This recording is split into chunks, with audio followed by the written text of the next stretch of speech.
Started. So I want to first of all thank Mr. Dylan Cooley for running this meeting, providing the music and making certain that it goes off successfully. So please, in the chat line, thank Dylan for making certain that that this comes off, because I have not the first clue on how to run this thing. So thank you very much. Appreciate it, Dylan. Let's get this thing started. So again, we've got about 27 minutes here to have a very, I think, fun conversation. There's a lot of work to be done here, but I think it'll be fun. I want to just chat with you about the idea of standards. I want to talk to you about the life that you're living and about the things that you want to achieve in life, whether we're talking in your relationships, or we're talking about your health, or talking about your business in real estate. Because the principles that we'll talk about, generally speaking, apply to all three. If you really think about it, life that you live is the life that you live because of the standards that you have in your life. In other words, the expectations that you have of yourself or of others really creates the contract by which you exist on this planet. And what I mean by that is this. I'll give you a great example of that. Have you ever been to a hotel where the experience was horrible? That you show up and maybe the room wasn't clean, or maybe even before that, you show up and the person checking you in was not nice. Maybe they weren't dressed properly. Maybe they didn't call you by name. Maybe the reservation was incorrect. Maybe they didn't have a room for you when they said they were going to. I mean, all sorts of things, right? You have these expectations and they're not meeting your expectations. But then have you ever had a situation where you're at a hotel and things go well? You know, it was an exceptional stay. I'll give you an example. I don't know if you've ever stayed at a Ritz-Carlton before. I have had the opportunity to stay at the Ritz a few times. It's an exemplary, this like amazing experience because of their standards.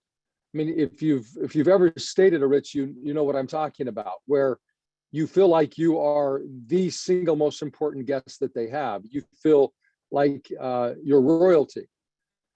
And that feeling, that experience, of course, doesn't happen by chance. It happens by design because of the standards that a Ritz-Carlton has. It's the standards by which they operate. One of their standards is that they say this consistently, that they are ladies and gentlemen who are serving ladies and gentlemen. And so as a result, they expect that their employees, their leadership will behave that way, that they are ladies and gentlemen and that they are serving ladies and gentlemen. And of course, that creates an expectation as to what sort of behavior people should engage in or not engage in if they are ladies and gentlemen, right? And what that experience should be. Another one of their standards is that each employee is empowered, required to own responsibility to address any guest's challenge or concern or question or want or need or desire. So it doesn't matter what your job description is within the Ritz-Carlton family. If you're approached by an employee and they ask you a question, they have a challenge, they need information, that it is the standard of the Ritz-Carlton is that employee, regardless of their role or responsibility, now owns that question or that challenge, and it's their responsibility to see that it gets addressed sufficiently. Now, it doesn't mean that ultimately they're the ones who take care of the challenge. Let's say, for example, there's an issue in the room that you're staying in. Well, it doesn't mean that for example, that the concierge has to go up and take care of the challenge in the room, but the concierge will make certain that from the beginning to the end that they are involved and they oversee the resolution of that issue. In other words, the standard is that everyone is responsible to and through for any challenge that's brought to them, and they are empowered to resolve it, that whatever needs to be done to address that issue, that they have the authority to make certain that that gets done. And as a result, if you've ever stayed at the Ritz-Carlton, you know that the stay is exceptional. It's amazing. There is no other hotel chain in the world that competes at that level. Maybe a Four Seasons, for example, but they're very few and far between. Disney's another great example of this, guys. You know this. I mean, go to a regular fair or a carnival or Six Flags or any amusement park other than Disneyland, and remember the experience: the long lines, the dirty equipment, the rides, the attitudes of the employees. I mean, we all have our experiences at those places, and then you think about Disney and what it's known for. I mean, I'll give you a great example. Go to some off-brand, no name or unknown amusement park, and one of the things that you'll consistently see is gum or food on the pathways, or gum that is stuck underneath railings or on ride equipment. And so much of it so that you can see that it's been collected there for years, literally, right? You walk on the sidewalks or on the pavement, and your shoes will stick to the pavement because the last time they cleaned it was probably the last time that they actually laid the pavement. But you don't see those sorts of things at Disney because they have a higher level of what? Standards. And as a result of that, you get different outcomes, different realities. Rolls-Royce is a really good example of that, gang. I want you to think about this. Do you know how long it takes to build a Rolls-Royce as compared to, say, a Toyota Corolla? This is fascinating. It takes approximately 13 hours to build a Toyota Corolla. And to build the average, if that even exists, an average quote unquote Rolls-Royce, it takes approximately 6 months. So on one hand, you have a car that takes 13 hours. On the other hand, you have a car that takes 6 months to build. Now, of course, the question is, well, what's the difference? I mean, they both have wheels, they both have an engine, they both have a transmission, they have a steering wheel, windshield. I mean, they all have basically the same features, generally speaking, but what's the difference? Well, the difference is the quality of build, the experience, the way it drives, its reliability, quality of the fit and finish, the quality of the materials that are in it, all of the things, the customization that you can do. In other words, it's a completely different experience. Now, let me ask you this question. Would any of you be willing to pay $500,000 for a Toyota Corolla? And of course, the answer is no, you wouldn't. And yet that's what you have to pay for a Rolls-Royce. Why would you be willing to pay, if you're willing to pay $500,000 for a car, why would you be willing to pay $500,000 for a Rolls-Royce and you wouldn't for a Toyota Corolla? And the obvious answer is that they're built to a different set of standards. So at the end of the day, the difference between a Toyota Corolla and a Rolls-Royce Phantom, for example, would be the standards by which they are built. So my question for you is this, and this is the conversation that I want to have with you today. Do you have a level of standards or a set of standards that are consistent with the outcome that you want? I mean, do you want a La Quinta Inn experience in life? Is that the sort of life that you want? Or do you want a Ritz-Carlton or a Four Seasons experience or life? What are your standards? And if you really think about this, our standards, and I want you to write this one down. In fact, I'm going to write it, I'm going to say it in first person. My standards are really my expectations of myself. My standards are really expectations of myself. So what are your expectations of yourself? So I just want to focus today, I guess more specifically, on your standards as it relates to real estate. And as I say that, part of our standards in real estate will always relate to us as human beings, who we are as human beings, just as people. Because so much of our success in real estate has to do with the way in which we treat ourselves mentally, physically, and emotionally and spiritually. But I want you to just recognize as we go through this list, every one of you on this Zoomcast will be familiar with this list. You've heard this list before if you have ever participated in a morning ascent. But yet, my suspicion is you probably haven't sat down and actually gone through the list to really read it, digest it, understand it, and ask yourself this question: am I doing that thing? Here's the reason for this, gang, is that I think it's important for us to recognize what our expectations are, our standards are. And if our standards or expectations aren't in comportment or equal or greater to the expectations we have in terms of our results or outcomes of the life we want to live, there's a gap. And that gap really means frustration. It means a lack of success. It means that you're not going to live the life that you want. You're not going to get the results that you want. So I think it's important that we recognize what our expectations really are relative to what I know should be a great set of expectations. You would never get on a plane, for example, gang. Just think about this. You would never get on a plane where you saw the pilot take a look at their placard that they all have. Looks something like this. If you can see that, kind of hard to make it appear. Like that, it looks something like that. It's laminated, and they go through, and there's a checklist of all the things that they have to do every time that they get into the cockpit to make certain that they can actually take off. Now, here's the thing. In most cases, if they've been flying for any amount of time, they have it memorized. But the fact is, they go over the list. But you would never get on the plane if, number one, you saw the pilot look at that and say, we don't need that. We'll just figure it out as we go. Or the pilot looked at it and said, well, I like this particular item, but I don't like that one. This whole idea about checking the fuel levels before we take off, I don't have time for that. We'll check that when we're in the air. You wouldn't put up with that. You'd say, I'm not getting on that plane. Well, I want to go through this list with you and just have you ask yourself this question.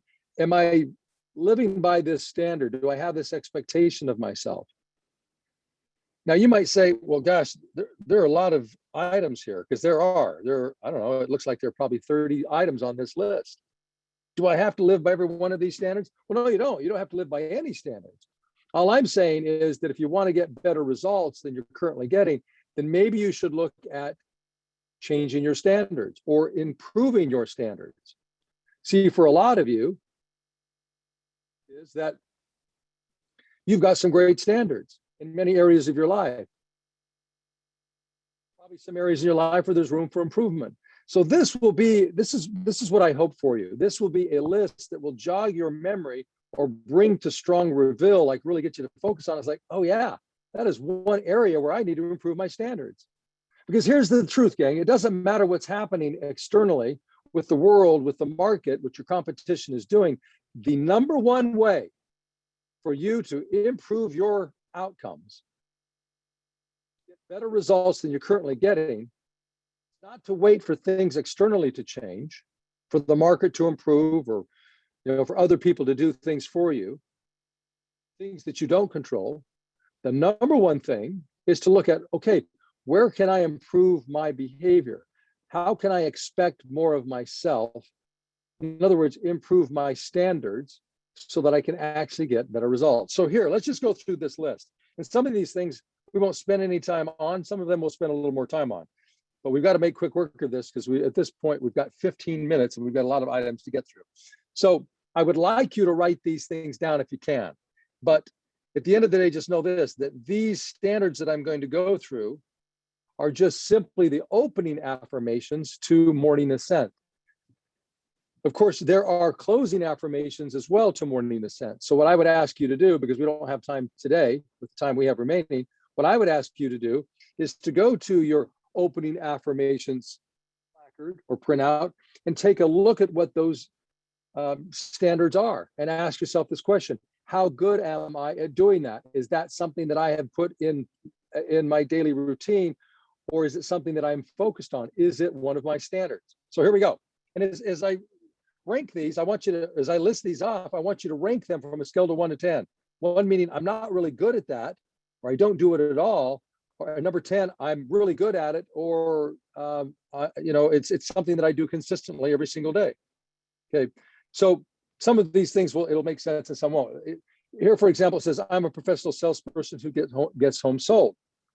You might say, well, what does that mean? Of course, I want to do that, but what does that mean as it relates to a standard? Well, the standard is one of your thought or your belief. I am a professional salesperson who gets home sold. Do you believe that every time you list a home that it will sell? Do you believe that every time you work with a buyer, you're going to find them a home? Do you believe more specifically that you're the best agent for the job of helping them buy or sell a home? Interesting question. The next one is this. I use information to help my clients achieve their goals. Do you, in fact, leverage information? The way I would alternatively state this, or more specifically state this, is, are you the market expert? Do you know your market?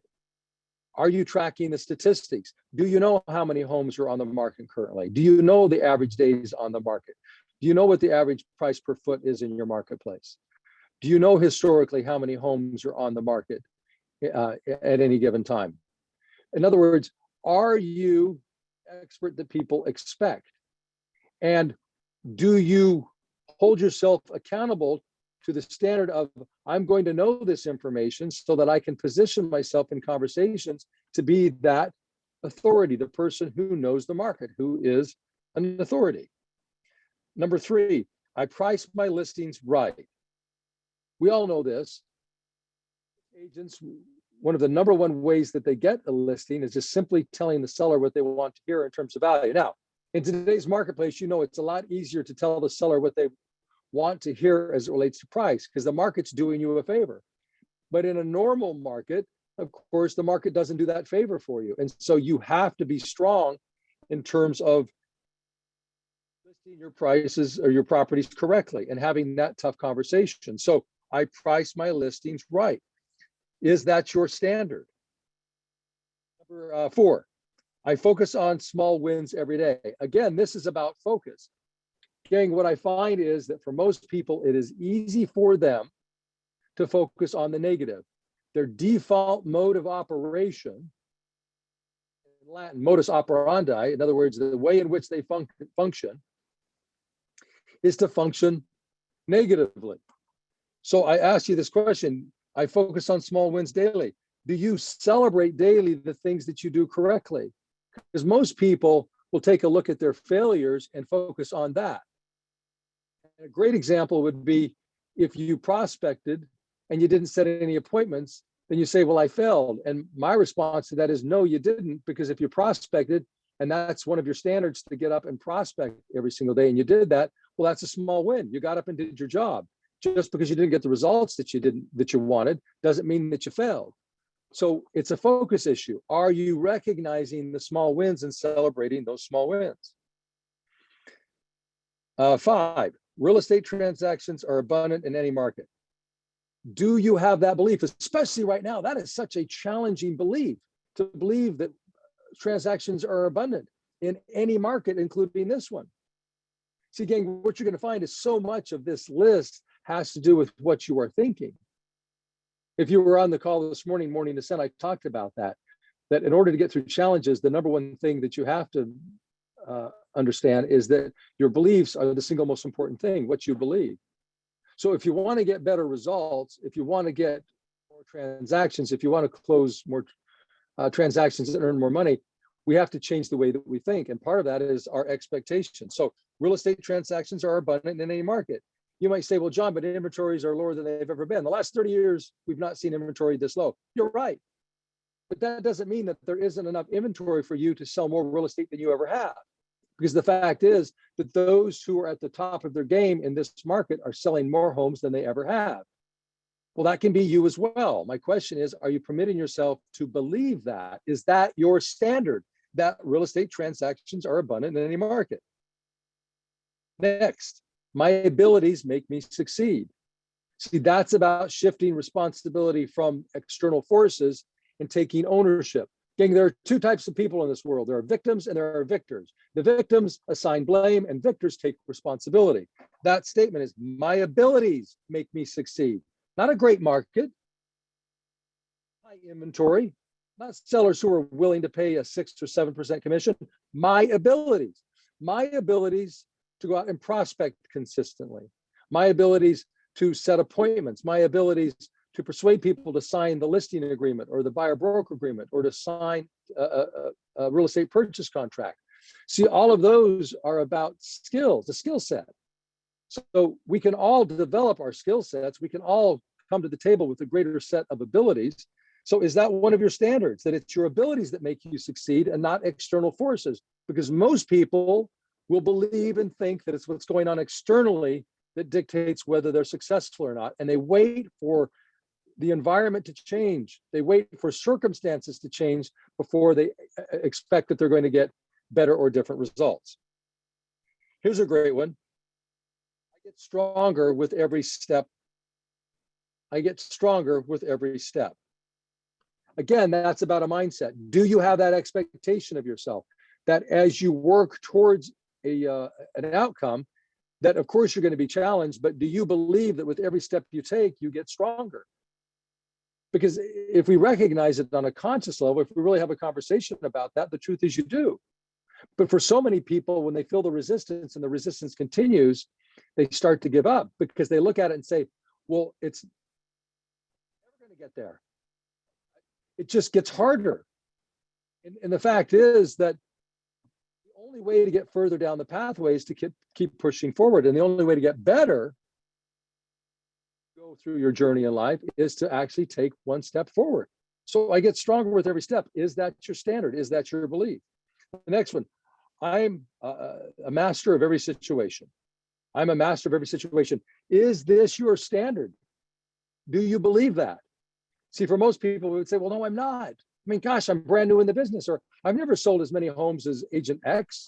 You know, I haven't sold 48 homes in a year. The best I've ever done is 8 or 12 or 15 or 1, or I've never.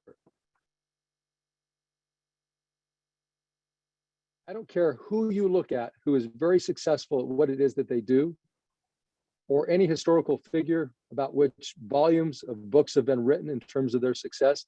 The fact is, they all had to start somewhere.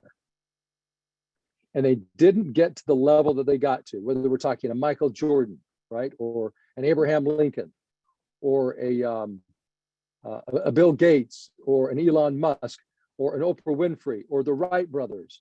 You look at all these people, they did not get to where they got, not believing that they weren't exceptional at what it is that they did. In fact, the truth is, they believed that they were masters in what it is that they did. That's what permitted them to actually be that. See, they didn't become masters and then believe it.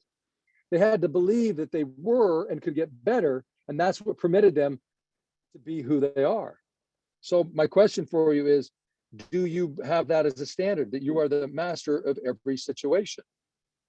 Here's the next one. My confidence is unshakable because I live with integrity. One of the single most important things that we can do to believe in ourselves, to have a sense of self-confidence and a sense of self-worth, is to have expectations of ourselves and to meet those.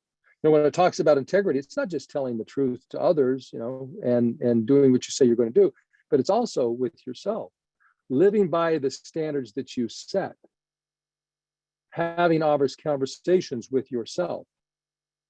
Here's a great one. I always have productive thoughts. Is that one of your standards?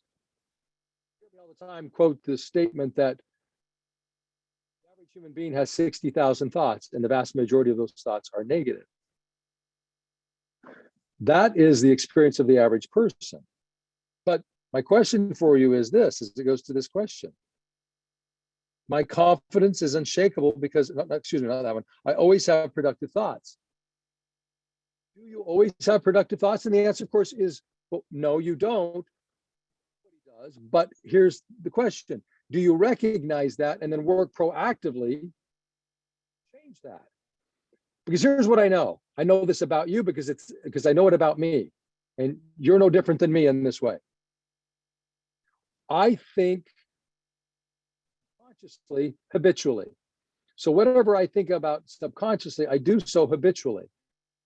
And the challenge is, as a human being, I, like you, have a tendency to have negative thoughts. And that happens subconsciously. So what I have to do is take those subconscious thoughts and recognize them on a conscious level and turn them into thoughts that are productive. So I always have productive thoughts. It may be initially I have a negative thought, but I have a protocol to make certain that I turn those negative thoughts into productive thoughts. So one of my standards is I have productive thoughts. I don't tolerate negative thoughts. Is that one of your standards? Do you recognize that on a conscious level? And that when you start to feel bad, you start to feel disempowered, start to feel weak, you discover why that's the case. Do you ask yourself why you feel that way, recognize what you're thinking, and then change that negative thought to a productive thought? Just a thought, pun intended. How about this one? I take excellent care of my body. Is that one of your standards? I go back 25 going on 30 years now. There was a day when I didn't take excellent care of my body. I was over 60 pounds overweight. I had high blood pressure. I had high cholesterol. I had low self-esteem. And in order for that to change, I couldn't wait for external forces to change, because none of the external forces had anything to do with what I was doing with my body. I take excellent care of my body. Is there room for improvement in the way in which you treat your body? Not just what you eat, but what about physical exercise? Not only that, but what about what you read, what you watch, what you listen to? Because part of who you are physically is, of course, this. In fact, it's the most important thing, your brain. Are you taking excellent care of your body every single day?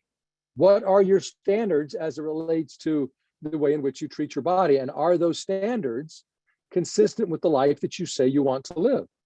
It's difficult to make a lot of money if you don't have the energy to do it, if you don't have the mental, physical, and emotional energy to do it. So you've got to take care of your body so that you can come to the table, to the battlefield, with the version of yourself, physically, mentally, emotionally, to perform at the level that you need to. How about this one? Start each day with an abundance of energy. I'll say this as it relates to this one. Ask this question: when did today start? And the answer is last night. So if you're going to have a productive day today, you've got to get to bed on time yesterday. Because you all know approximately how many hours of sleep that you need.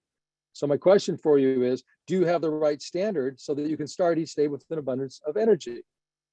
Eating right, getting enough sleep, exercising, and doing those things consistently. Do you have standards that are in alignment with having an energetic day? How about this one? I am task oriented. Is one of your standards to wake up or to go to bed and wake up to identify what tasks or goals you're going to accomplish today? Not in the future, not tomorrow, not next week, not next month or next year or 5 years or 10 years from now, but today. Do you have a standard that identifies what those tasks and goals are? Here's one. I set clear priorities daily. Do you know what your top priorities are? A great book on this concept, by the way, is Eat That Frog by Brian Tracy. If you're having trouble sticking with your schedule, if you know what you should be doing, but you're having a hard time doing it, read the book. If you're having a hard time identifying what you should do first during the course of your day, read that book. Because it's about identifying the things that you should do most, the most important things, and leaving the other things that are secondary to later. It's about prioritization. It's not about success, gang. It's not about time management. You don't get to manage your time. It doesn't matter how much you try. There's no way for you to slow down time or create more time. The only thing you can do is organize your events correctly so that you get to the high priority events first. And when you run out of time, it doesn't matter, because the things that you don't get to are secondary or tertiary. They're just not that important. All right, the next one. Let's see, where were we? Oh yeah, I know what I want and I get it. Standard. Zig Ziglar said to me multiple times as I listened to him, John, do not be a wandering generality, be a meaningful specific. Well, what did he mean by that? He meant that the average person wanders around just trying to survive without any particular sense of direction except for just to survive. Whereas the successful person has a life by design. They know exactly what it is that they want and what they have to do on a daily basis in order to live that life. In other words, they have goals. They're goal-oriented. In other words, they know what they want and they go out and they get it. Do you know specifically what you want? Not generally, like saying, someday I would like to have, or I would love to be successful. No, what does that look like? It's not like someday I'd like to go on a great vacation, a European vacation. No, what does it look like specifically? Know specifically what you want and how you're going to get it. And it's not that complicated if you'll just sit down and actually spend some time doing it. None of these things are that complicated. It's just a matter of setting aside the time to make certain that consciously you're recognizing these things and living by these standards. Here's the next one. I attract and enjoy greater financial abundance each day. one of your standards? Do you have that expectation of yourself that you attract and enjoy greater financial abundance each day? So many people have a horrible relationship with money. Most people have a poor man's or poor woman's mentality and relationship with money. For most people, money is about surviving, just having enough to pay the bills, just enough to pay the car payment, just enough to have a house to live in. But for rich people, highly successful people, people who have an abundance of money, that's not what money's about. It's not about surviving. It's about abundance. It's about having more than what you need so that you can go out and benefit the lives of other people. That you can be philanthropic, that you can give to those who don't have, and you can share your wealth with those who are in your life. I attract and enjoy greater financial abundance each day. Is that your standard? My gratitude gives me unlimited financial success. Are you a grateful person? At first glance, all of you might say, well, yeah, I'm a grateful person. But do you function as a grateful person? Do you every single day take the time to recognize your gratitude? That when you're feeling down or lonely or angry or anxious, stressed, instead of entertaining those thoughts and the reasons you're feeling that way, do you stop for a second and say, wait a minute, I'm focused on the wrong things. There's no reason for me to feel this way. I need to focus on my gratitudes, my blessings, the things that I have in my life that are good. And that if I build from those things, that my challenges, my anxieties, and all of these other things, they get smaller, they get reduced, they get eliminated, they become insignificant in the scheme of things. How good are you at being grateful, of recognizing your gratitudes? Here's the next one. I think prosperous thoughts. So much of this is about the way that we think. Are you thinking prosperous thoughts? And are you setting up a set of circumstances where you do think more prosperous thoughts? Do you read? Do you watch? Do you listen? Have you set standards as when you're going to read, when you're going to watch, and you're going to listen to things that are positive? Have you set aside the time, maybe before you go to bed, when you get up in the morning, throughout the course of your day, at the gym, driving from appointment to appointment? Do you have a standard that you're going to expose yourself consistently by design, not by chance, to listen to things that are going to help you have more positive thoughts, have prosperous thoughts? Here's the next one. I am prosperous. Some of you say, well, it's difficult to say I'm prosperous when I'm not. Muhammad Ali said, I am the greatest. And he said that before any of us knew who he was. That was the reason he became the greatest. So if you want to have more abundance, if you want to be more prosperous, then just simply say that. Say it. Say, I am a great prospector. I am a great listing agent. I have a lot of listings. And you might say, well, I don't. But see, that's the point. You're focusing on the wrong thing. In order for that vision to be a reality, you've got to make it real today. And the only way to make that thing that you see in the future real is to start behaving as if it's real, because that's the only way you'll ever get it. Here's the next one. I handle my money wisely and I profit every day. Do you have a standard of saving money, of being a great steward of your money? Do you have expectations that your money is going to increase, not decrease? That there will be enough money after every paycheck, after every month, that you'll have a surplus at the end of the year?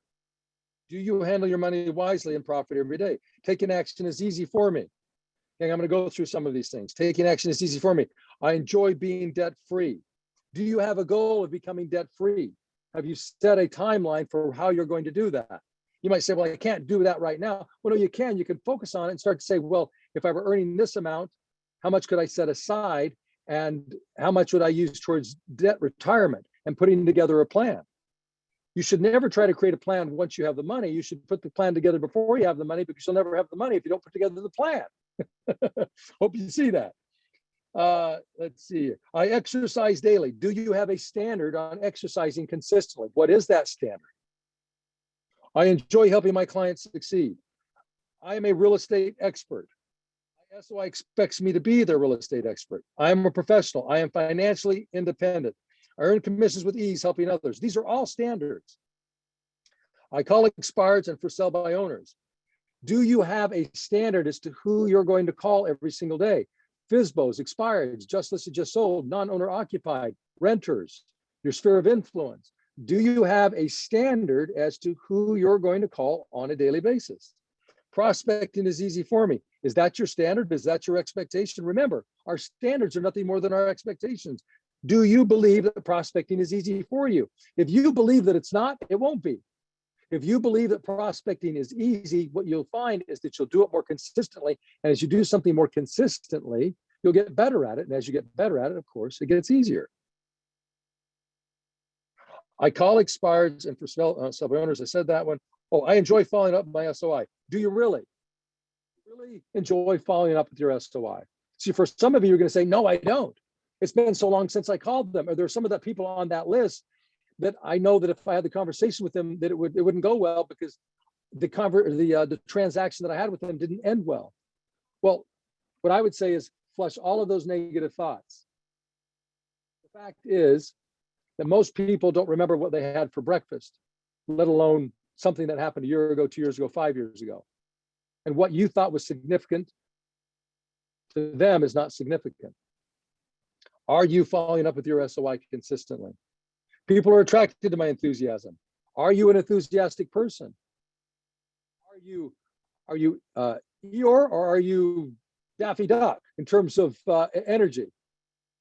You bring to the table a sense of excitement, optimism, or are you reserved? I use technology to succeed. I get mentally stronger with every call I make. I'm an outstanding salesperson. I'm a powerful agent. I know how to succeed. And then it finishes up here. I keep positive, exciting, fun, productive thoughts in my mind at all times. And this list goes on in terms of what are called affirmations on the closing affirmation side. Of course, there are many more, I guess what we call standards that we could talk about. But what I want you to do is just recognize this, that every one of you has a set of standards that you live by. You do. Our standards aren't what we say they are. Repeat that. Our standards, your standards, aren't what you say they are, they're rather what you do. So as it relates to these standards that we just talked about or any others, have an honest conversation with yourself. Is what you are doing on a daily basis consistent with the life that you say that you want? And if it's not, then my question for you is, when are you going to elevate your challenge, your standards? When are you going to increase your standards? You would never expect to get a Rolls Royce building cars by the Toyota Corolla standard. It will never happen. If you want a Rolls Royce life, if you want a Ritz-Carlton experience in life, if that's the sort of life that you want to live, if you want to have a Disney experience in life, not just at the park, but overall in general, that's the sort of experience your life is a Disney experience, a Rolls Royce experience, a Ritz-Carlton experience, then what we have to do is we have to be honest about our applied standards and the expectations that we have of ourselves. And here's the cool news, gang. You get to decide it. It's preventing you from doing it. You can increase your standards. See, Toyota is Toyota. They will never be Rolls Royce. To have a Toyota Corolla existence. You can have a Rolls Royce or Ritz-Carlton existence. You get to choose. That is the great thing. It's very empowering. So my question for you is, what do you choose? Remember, your standards aren't what you say they are, they're what you do. And remember, your standards are nothing more than the expectations you have of yourself. So if you have a high set of expectations, then make certain that your standards or expectations are in alignment with what you expect your outcomes to be. And if they are, I promise you, it's going to be amazing. You'll say, like, why is this happening now? How is it I'm getting these results when before I couldn't? Well, it's because you elevated your standards. Because you changed what you were focused on a daily basis. And you get better results when you increase your standards and you live by those standards. All right, gang. It was great to see you.